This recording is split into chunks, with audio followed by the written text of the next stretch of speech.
शुभ सकाळ पिलाने आज आम भारत छाड़ आंदोलन कार्यक्रम विषय पढ़।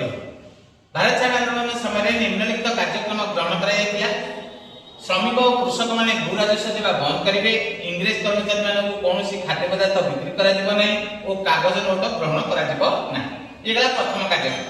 द्वितीय कार्यक्रम रास्ताघाट जानवाहन टेलीग्राफ और रेल विभाग को अचल कर। तृतीय कार्यक्रम है कौन थाना कोर्ट कचेरी जेल खाना अहिंसा मार्ग भारतीय मानकर आयत रखा ये गला तृतीय कार्यक्रम।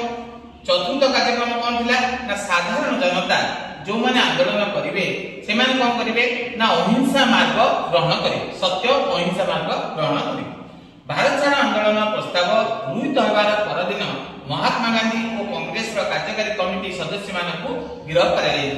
जदि आम देखा पिलाने जो भारत छाड़ आंदोलन थिला एथिरे मुख्यतः भाव में आम देखा जवाहरलाल नेहरू, मौलाना अबुल कलाम आजाद, जेबी कृपलानी, गोविंद बल्लभ पंत आदि अन्य नेता मानक अहमदाबाद दुर्ग में बंदी कर रखा। क्वेश्चन आसे केउ दुर्ग ए नेता मानक बंदी कर रखा जायतिला।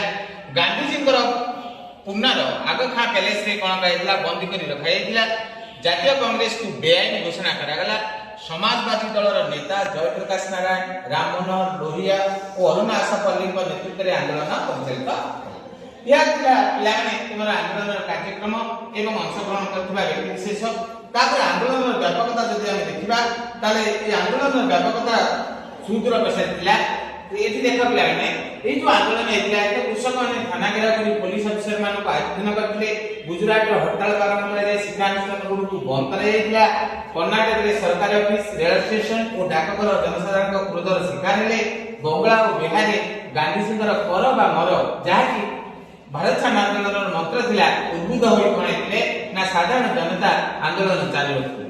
1942 मसीहा अगस्त मास 11 तारिख रे छात्र माने पाटना सचिवालय रे पूर्वोत्तर रे कोन कराइला ना जातीय पताका उत्तोलन करथिले और समग्र देश रे हड़ताल, शोभायात्रा और सभा समिति करा जाय ब्रिटिश सरकार को विरुद्ध रे जनमत प्रकाश करे।